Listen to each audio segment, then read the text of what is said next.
pergerakan lempeng, ada slab pull, ridge pass, dan flat drag gitu ya. Dan kita akan melihat atau mereview ulang bagaimana sih pembentukan samudra.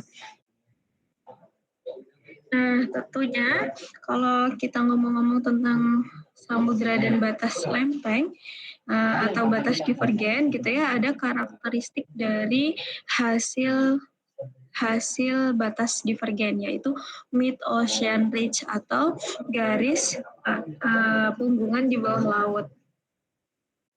Di mana punggungan di bawah laut atau mid-ocean ridge ini merupakan kedua lempeng di kedua sisi punggung samudra bergerak saling menjauh gitu ya, atau divergen. Dengan kecepatannya itu biasanya 0,5 sampai 10 cm per tahun. Saat kedua lempeng menjauh atau divergen, batuan mantel yang panas mengalir ke atas dan tersebut, kemudian mengalami pendinginan dan terus bergerak gitu ya. Waktu pekan lalu sudah kita bahas.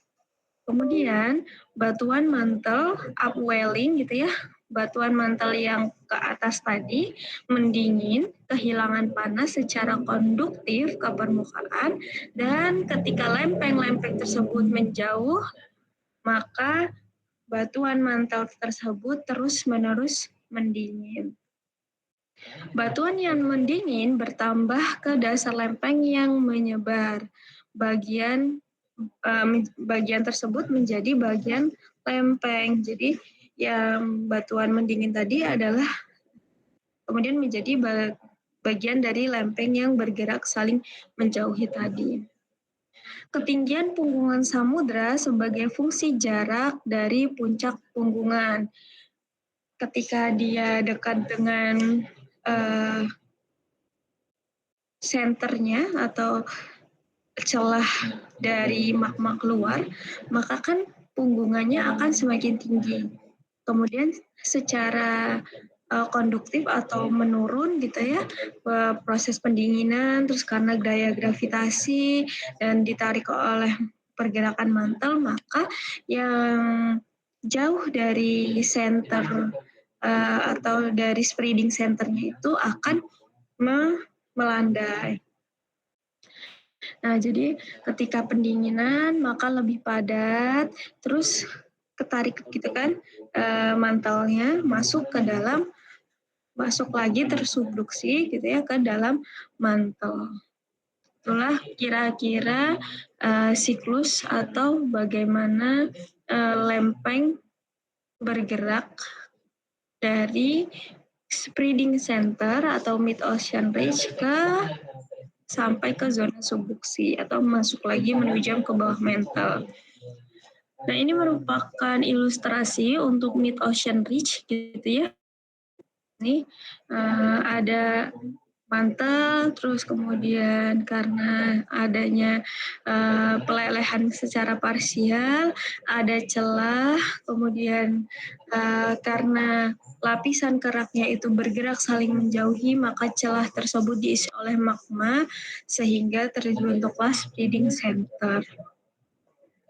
Nah, kalau misalnya bingung gitu ya, mid-ocean ridge itu apa gitu, itu merupakan rantaian pegunungan bawah laut atau punggungan bawah laut gitu ya, jangan bingung.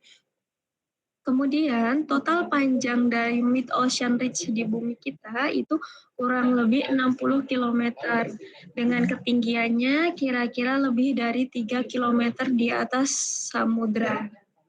Contoh di Mid-Ocean Ridge ini ada 3, yaitu Mid-Atlantic Ridge, Southwest Indian Ridge, dan East Pacific Ridge.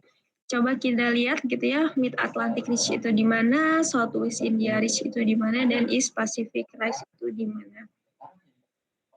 East Pacific Ridge, nih ya, kalau teman-teman lihat, kalau kita tinjau dari benuanya, ini ada benua Australia, di sini ada New Zealand, kemudian di sini ada apa? Amerika atau Afrika? Amerika Selatan. Amerika Selatan. Nah, si East Pacific Rise ini ada di di sini nih, di garis warna hitam. Ternyata East Pacific Ridge ini memiliki fastest spreading ridge, almost 10 cm per year. Jadi yang paling cepat di bumi gitu ya, ini adalah East Pacific Rise. Kalau kita lihat gitu ya, ini adalah citra bawah permukaan, di mana ini adalah elevasinya gitu ya. Dia cukup lumayan landai, ya, seperti pegunungan di bawah laut. Kemudian ada Mid Atlantic Ridge. Ini di bagian sebelah kanan atau sebelah barat East West ya, baratnya benua Amerika Selatan gitu ya. Itu ada Mid Atlantic Ridge dengan slow spreading ridge. Jadi dia sedikit lambat gitu ya dibanding yang tadi fastest yang paling cepat, ini lambat dengan kecepatan 1,2 sampai 2,5 cm per year. Coba kalian perhatikan gitu ya, ini adalah gambaran bawah permukaannya, yang y-axis atau y-axis ini adalah kedalaman dari batimetrinya gitu ya. Ini lumayan cukup menujam gitu ya, dibanding yang tadi ini lebih landai. Kemudian ada Southwest Indian Ridge, itu very slow spreading ridge. Kecepatannya hanya kurang dari 1 cm per year. Kalau kalian lihat di sini letak lokasinya gitu ya, karena dia sangat rendah, maka dia juga menghasilkan topografi yang sangat curam seperti ini. Nanti kita lihat ya, kenapa yang cepat itu punya atau batimetri yang landai, kemudian yang sangat rendah dia punya batimetri yang sangat curam. Boleh teman-teman pikirkan gitu ya, kenapa bisa seperti itu? Apakah ada hubungan dengan hal lain gitu ya? Coba kalian pikirkan. Nah, ternyata ketika kita lihat, tinjau secara detail gitu ya, kita mau melihat structure di mid-ocean ridge atau punggungan rantai bawah laut kita tuh seperti apa. Ini ada gambar ilustrasi di mana yang pertama ini fast, artinya cepat, terus kemudian ini intermediate dan ini slow. Ini slow berdasarkan kecepatannya ya. Ternyata topografi dari mid-ocean ridge sendiri itu dikendalikan oleh suplai magmatik yang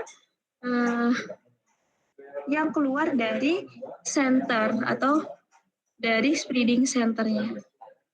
Nah, si suplai magmatik itu tidak hanya mempengaruhi topografi, melainkan juga mempengaruhi pembentukan kerak samudera sendiri. Kemudian regangan tektonik, bagaimana tektonik atau regangannya itu bekerja, dan pendinginan oleh sirkulasi hidrotermal itu juga berpengaruh. Namun, laju penyebaran atau spreading centernya merupakan pengontrol keseluruhan yang paling penting pada topografi. Jadi, ketika spreading centernya itu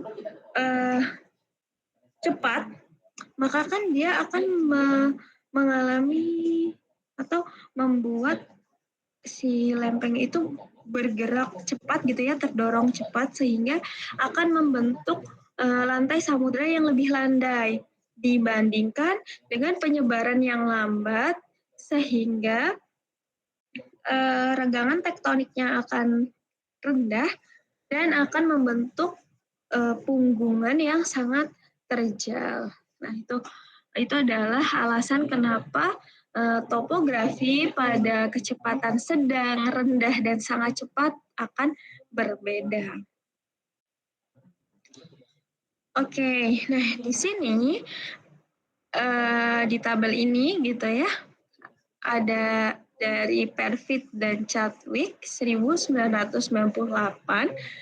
Mereka mengkarakteristikkan pegunungan di Mid-Ocean Ridge itu seperti apa, gitu ya. Ada 3, yaitu fast, intermediate, dan slow. Ternyata full spreading center-nya itu atau kecepatan pemekaran samudranya itu terbagi menjadi 3 juga. Yang slow hanya 1 sampai 4 cm per year, intermediate 4 sampai 8, dan fast itu 8 sampai 16.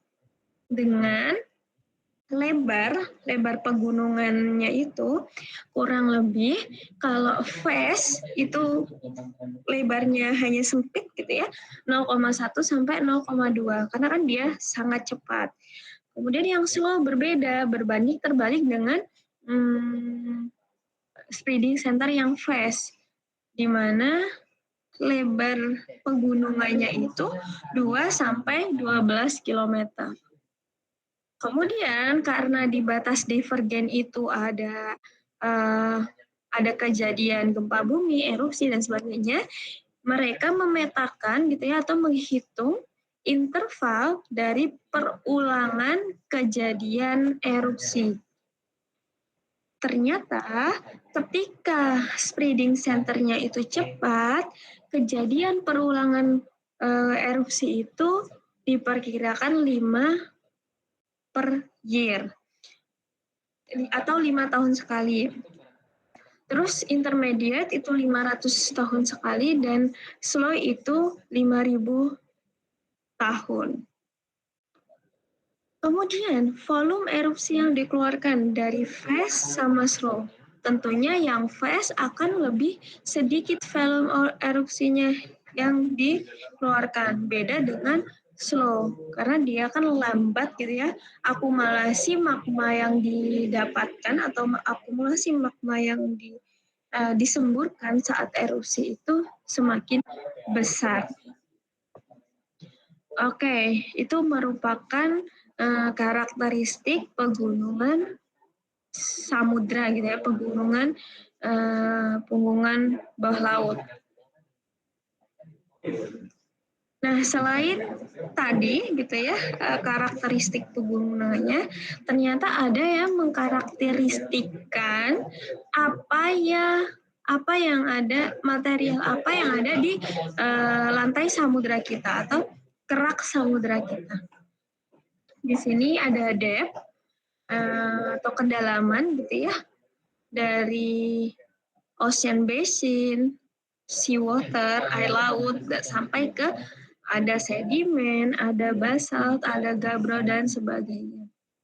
Nah, ternyata ophiolites merupakan bagian kerak samudra dan mantel di bawahnya, kerak samudra dan mantel atas, yang terangkat ke permukaan.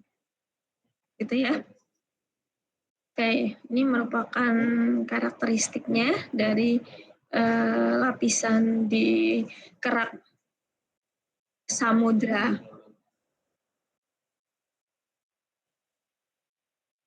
Nah, ternyata di zona divergen juga bisa diidentifikasi gitu ya berdasarkan umurnya. Kalau zona divergen di bumi kita itu bervariasi. Sampai hari ini itu sekitar 180 juta tahun yang lalu. Batas divergen ditandai oleh lantai samudra yang berumur lebih muda. Karena apa? Karena kan magma muncul nih keluar permukaan. Magma baru gitu ya. Terus melalui pendinginan dan terus-menerus karena adanya regangan tektonik dia akan terus-menerus bergerak. Nah, artinya yang dekat dengan zona divergen itu merupakan lantai samudra yang berumur lebih muda. Coba kita lihat dari map ini gitu ya. Ini merupakan map umur dari oceanic lithosfer. Nih, jadi yang merah ditandai dengan atau merupakan lantai samudra atau kerak samudra yang muda dan baru terbentuk ya dari proses pendinginan magma. Oke, masih ingat litosfer itu apa? Joan Margaret.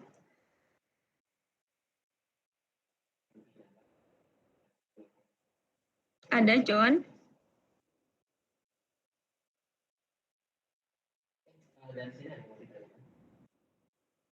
Oke, jika Joan tidak hadir, ada. Bu. Oke, silakan. Masih ingat nggak litosfer itu apa? Litosfer kerak bumi Kerak bumi terluar bukan, Bu? Kerak bumi terluar. Nggak tahu saya.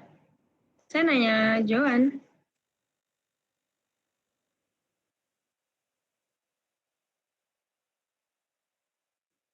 Lupa ya. Iya, enggak, Bu. Litosfer itu kerak bumi terluar yang tersusun dari lempeng-lempeng tektonik, Bu. Betul apa salah? Betul apa salah? Feti Fatimah.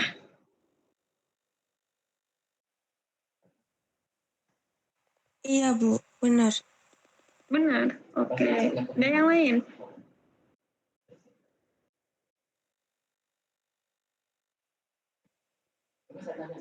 Semua menganggap itu benar. Iya, Bu. Lapisan batuan yang berada di paling luar bumi, Bu. Itu litosfer. Oke. Kalian baca lagi ya nanti setelah kelas ini.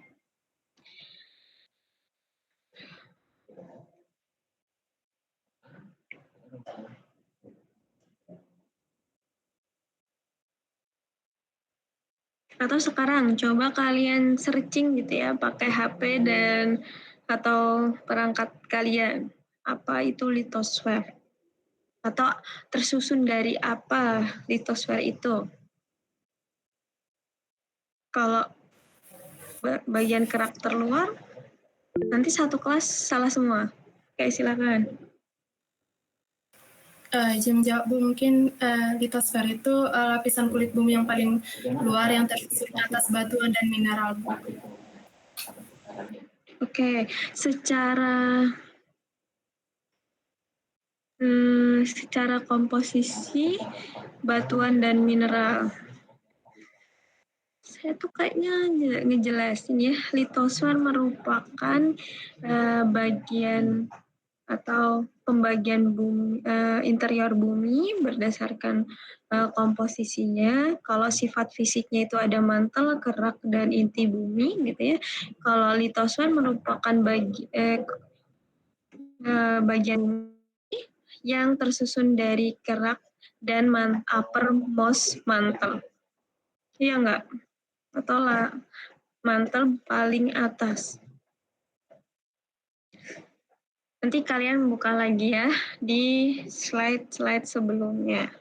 Oke, kita next. Nah, di sini ada peta yang menunjukkan bagaimana lapisan sedimen di daerah divergen zone atau zona divergen. Ya, kalian bisa lihat gitu ya, zona divergen ditandai dengan lapisan atau warna yang hijau, berwarna hijau gitu ya. Nah, kira-kira warna hijau ini menandakan apa? Apakah dia tebal atau apakah dia tipis? Tipis, Bu. Area paling tipis. Area yang sedimennya paling tipis gitu ya. Kalian bisa bayangkan bahwa zona divergen itu pemekaran lantai samudra, magma keluar lewat zona celahnya gitu ya. Nah, sehingga kan sedimennya tipis gitu. Berbeda dengan yang dekat dengan atau yang jauh dari lantai divergen, zona divergen. Oke, nice. Kita next ya. Nah, ada fitur batas divergen gitu ya berdasarkan pengamatan. Ada 5, yaitu lantai samudra bergerak menjauh, kemudian ocean ridge atau punggungan bawah atau punggungan samudranya memiliki elevasi yang lebih tinggi. Kemudian lantai samudra yang berumur muda itu ada di pusat pemekaran atau pusat zona divergennya. Kalau di zona divergen itu terdapat gempa bumi dan proses vulkanisme. Ini adalah fitur-fitur dari batas divergen.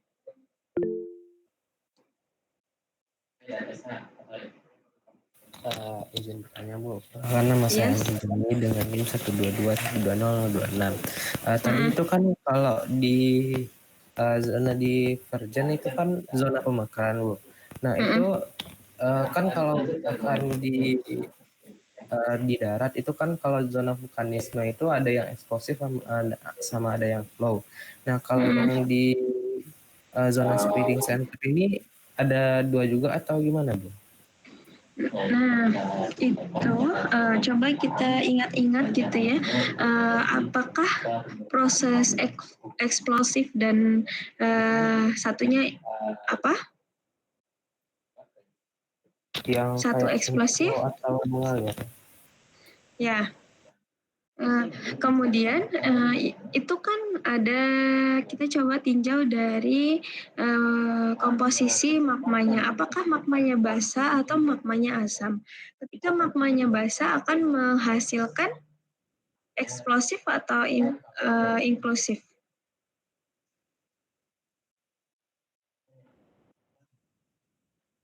Kira-kira ada yang ingat nggak? Kalau basa, inklusif ya, atau flow. Kemudian kalau misalnya asam akan Kalau asam eksklusif Bu. Eksplosif atau eksplosif? Eksplosif Bu, eksplosif. Eksplosif itu yang meledak yang tinggi gitu ya.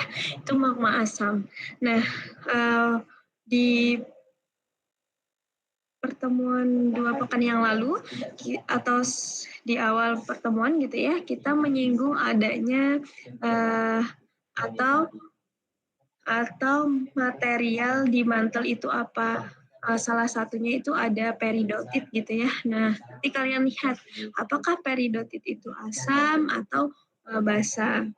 Nah, itu juga akan bergantung pada bagaimana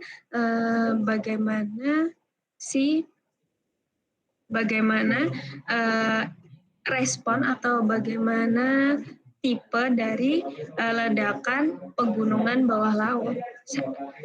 Nah, jadi menarik gitu ya diskusinya. Apakah di dalam laut itu eksplosif atau impulsif? Ya. Nah, itu juga bergantung sama materialnya. Dan sejauh ini gitu ya, yang saya pahami di Mid Ocean Ridge itu karena dia tuh tidak ada gangguan ketika magma keluar dari lapisan astenosfer. Jadi di sini gitu ya, setelah partial melting atau melelehnya magma, dia tuh tidak berinteraksi antara dengan batuan lain karena pure dari astenosfer atau mantel yang meleleh, sehingga dan dia tidak berinteraksi dengan litosfer di sini ya, sehingga dia itu masih pure berkomposisi basa, sehingga dia akan mengalami atau melewati celah dan mengalir. Dan itu juga gitu ya, itu analogi pertama.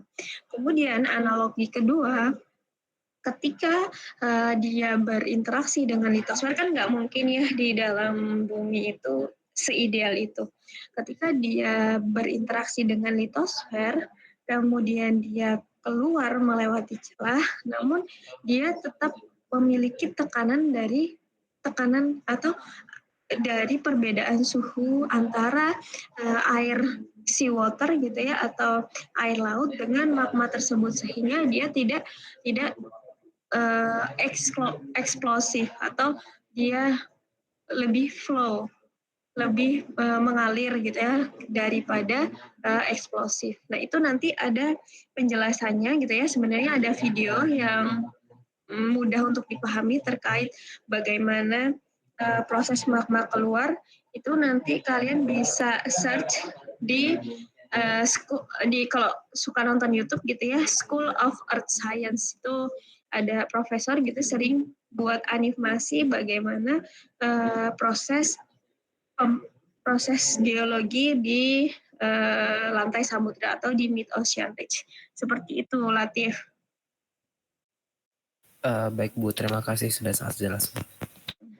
Ya, kalaupun belum jelas Latif atau masih kurang, Latif bisa dan teman-teman bisa cari tahu lebih dalam ya. Menarik. Ada lagi yang ingin didiskusikan?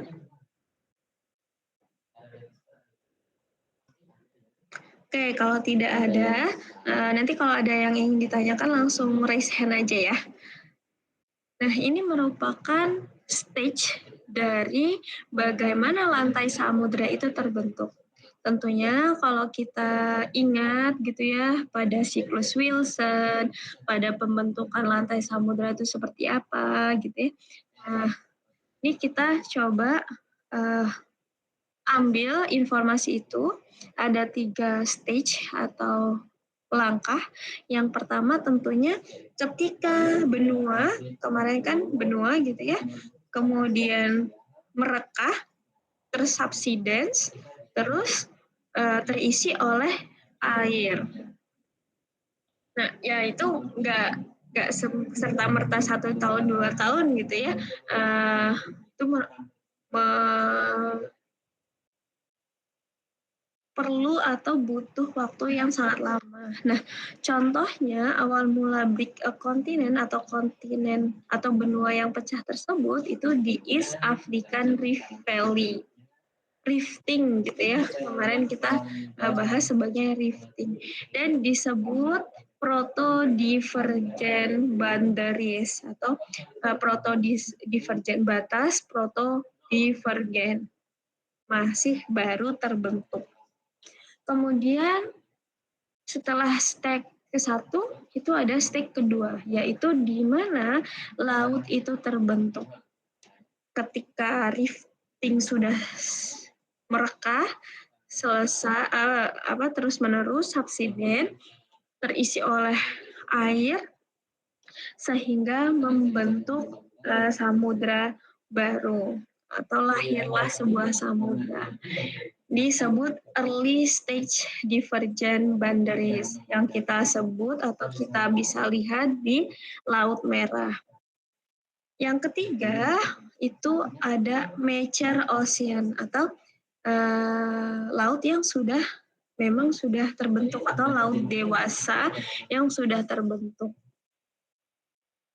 Ini ada di Atlantic Ocean. Kita sebutnya sebagai late stage divergent boundaries. Jadi ada proto-divergent, ada early stage divergent, dan late stage divergent. Itu merupakan 3 langkah pembentukan lantai samudra atau kerak samudra. Nah, kalau kita lihat lagi gitu ya, ketika nih 2 benua yang tertarik, yang memiliki gaya yang saling menjauhi gitu ya, sehingga pecah atau rifting, kemudian riftingnya terus-menerus mengalami subsiden, rekah, sehingga membentuk cekungan dan terisi oleh air. Nah, ini magma masih terus-menerus mau menujam ke permukaan gitu ya. Selanjutnya Ini contoh dari bridging a continent tadi, East African Valley. Ini ada di sini, gitu ya. Dan bisa lihat ini nih, East African Valley. Kalau kalian lihat, ini adalah pencitraannya gitu ya. Ada fault scarp atau patahan-patahan yang sangat banyak dan dia membentuk cekungan. Terus ini adalah stage di mana lahirlah sebuah lantai samudra. Jadi terisi air, kemudian terus-menerus, dan sehingga membentuk lantai samudra baru atau samudra yang baru. Ini ketika sudah mature gitu ya, sudah matang atau dewasa, matang ya, laut yang sudah matang itu sudah sangat luas dan sangat lebar gitu ya, yang kalian lihat di Oceanic atau Samudra Pasifik. Nah, ketika si pergerakan divergen ini cepat, maka ia akan membentuk lempeng samudra yang sangat luas atau lebih luas seperti Samudra Pasifik. Di sini dimension gitu ya, lebar samudra itu bergantung sama umur dan kecepatannya. Tentu semuanya butuh waktu yang lama, yaitu berasosiasi dengan umur. Umur yang tua maka lebar samudranya juga semakin lebar. Dan tidak hanya umur, ternyata kecepatan pergerakan lempengnya ini mempengaruhi pembentukan lantai samudranya. Oke. Ini merupakan rangkuman gitu ya dari proses umum yang sudah saya jelaskan tadi. Nanti teman-teman bisa membacanya lebih detail apa saja yang menjadi poin penting dari batas divergen. Oke. Sekarang kita akan masuk ke lempeng transform. Tadi gitu ya, Sultan dan teman-teman yang lain sudah memberikan pendapatnya bahwa lempeng transform itu merupakan lempeng yang bergerak berpapasan ya, secara horizontal gitu ya. Jadi berpapasan secara horizontal. Nah, di mana gitu ya, lempeng transform ini bukan gabungan antara divergen dan konvergen, melainkan ya memang dia merupakan batas lempeng yang memiliki karakteristik yang berbeda. Karakteristiknya dia berpapasan gitu ya, sehingga ketika berpapasan tersebut dia tidak punya magma, dia tidak punya volcano, dan dia tidak punya lembah rekahan. Jadi karena pergeserannya itu, dia hanya menghasilkan gempa-gempa dangkal sesuai berapa kedalaman lempeng tersebut. Nah, kalau teman-teman lihat gitu ya, ini contoh menarik, contoh lempeng transform di New Zealand. Di sini, kalau kalian lihat, ujung sebelah sini adalah subduksi, gitu ya. Ini adalah subduksi. Namun, yang disebut Alpine Fault ini merupakan transform. Jadi antara Australian Plate dan Pacific Plate, dia bergerak berpapasan. Gitu ya. Coba nanti kita lihat contoh yang lain. Nah, kita nonton YouTube sebentar ya. Semoga kedengaran dengan jelas di teman-teman.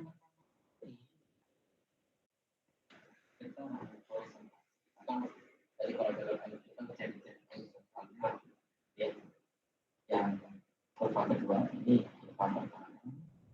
ataupun kurva kedua. Nah, saya hidupkan subtitlenya ya. Jari-jari vertikalnya atau jari-jari. Ini dia di situ. Enggak sama. Oke. Nah, untuk yang kedua, ini tetap positif. Ya. Walaupun nanti semakin dalam ya, ini sumbu vertikalnya menyebabkan tidak normal ya. Jadi dia cepat kehilangan energi. Ya, bisa. Namun yang nomor satu, ya yang nomor satu ini dia menurut kita, tapi nanti ada di mana dia tidak yang Oh, nggak ada suaranya ya di kalian? Sebentar.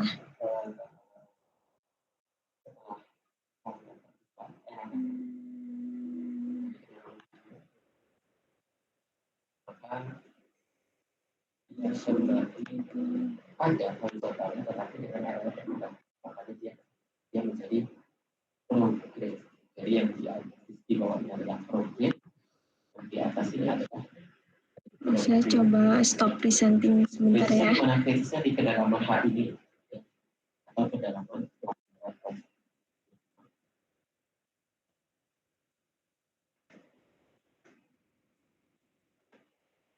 Dari sini ada yang mau ditanyakan?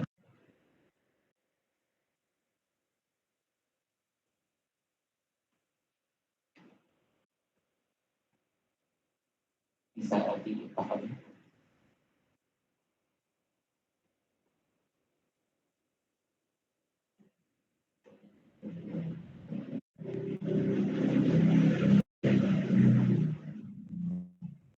Kalau sekarang ada suaranya nggak? Belum ada, Bu. Belum play itu, Bu. Oke. Sekarang ada suaranya nggak? Belum, Bu. Belum ada, Bu. Belum ya? Belum ya, bentar.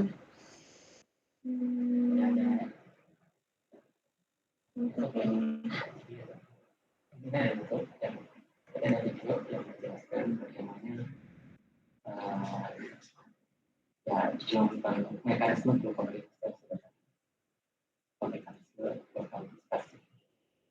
jadi kita lihat ilustrasinya dulu. Kan gelombang itu gelombang yang dihasilkan. Ada yang punya pengalaman nggak?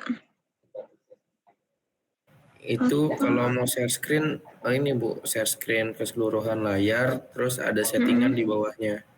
Kayak share audio juga gitu, Bu. Oke, sebentar.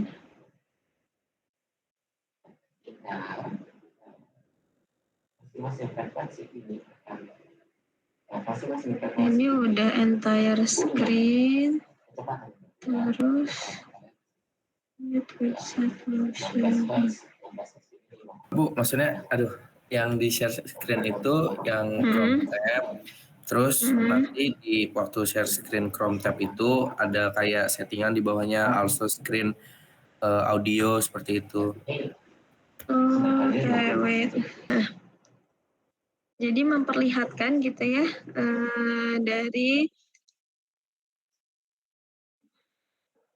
dari atas permukaan. Kalau kalian duduk di situ tuh nggak bakal kelihatan.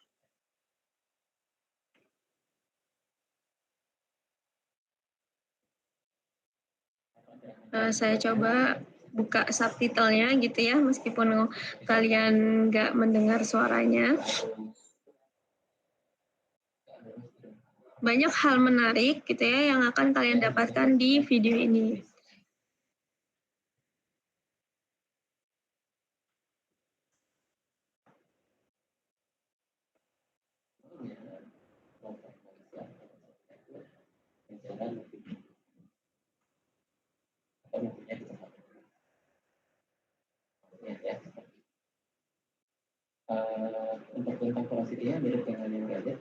Nah, di tahun 1857 itu ada sangat besar earthquake sangat besar gitu ya dengan magnitudo 7,9. Nah, di saat itu damage-nya itu nggak banyak, hanya menewaskan 2 orang saja. Namun berbeda keadaannya ketika sekarang ada gempa besar gitu ya, maka dampak yang ditimbulkan akan sangat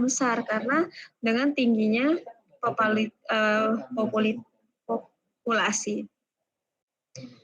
Ini merupakan gambaran San Andreas gitu ya, di California. Terus ini kalian bisa tahu gitu ya, ada mekanisme pergerakan lempeng yaitu atau patahan, di mana San Andreas ini adalah transform fault.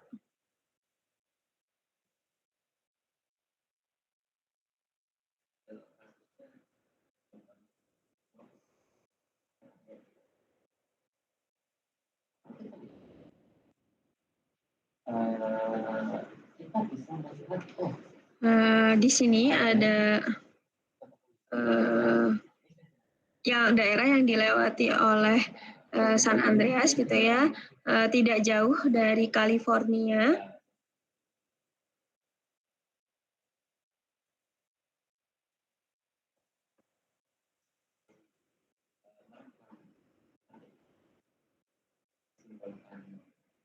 Nah, ini merupakan batas lempengnya antara lempeng Pasifik dengan North Amerika.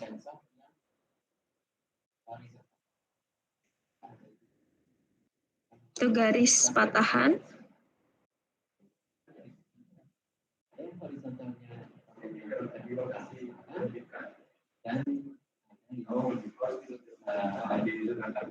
direkam ke arah east west north south. Ambil kode pertamanya east, north, dan south. Ya. East itu yang timur, north yang utara, dan yang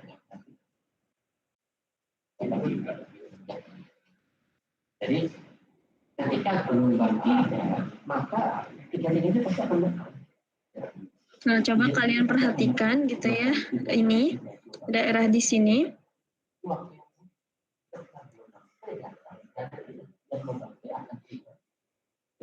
Kita lihat namanya Welles Creek gitu ya. Kira-kira lebih dari 800 tahun yang lalu ternyata bentuknya adalah seperti ini. Namun karena Pacific Plate-nya bergerak sehingga dia memiliki offset sejauh 420 feet.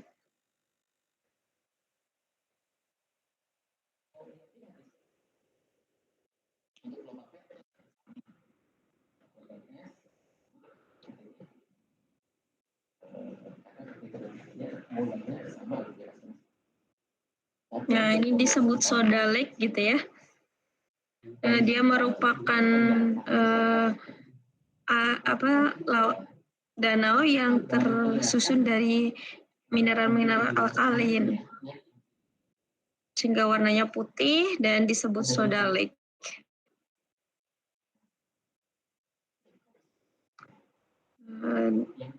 Karena panasnya samar, dia mengevaporasi si air di Soda Lake.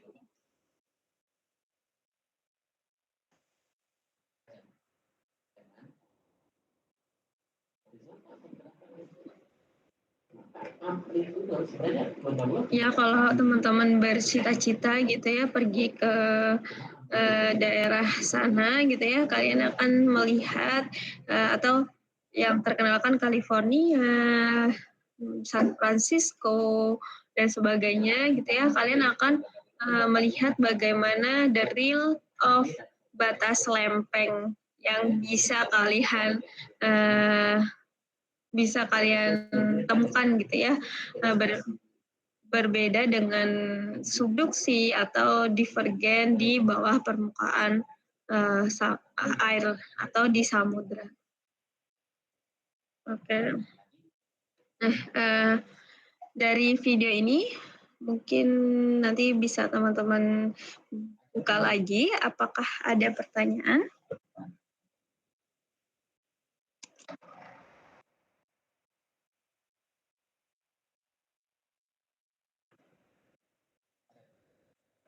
Kalau tidak ada pertanyaan, kita langsung ke kuis. Oke? Ya. Silakan teman-teman dibuka Google Classroom-nya.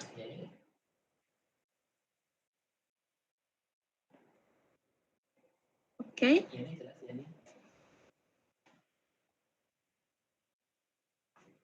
Waktunya 10 menit dari sekarang. Coba kita buka clock.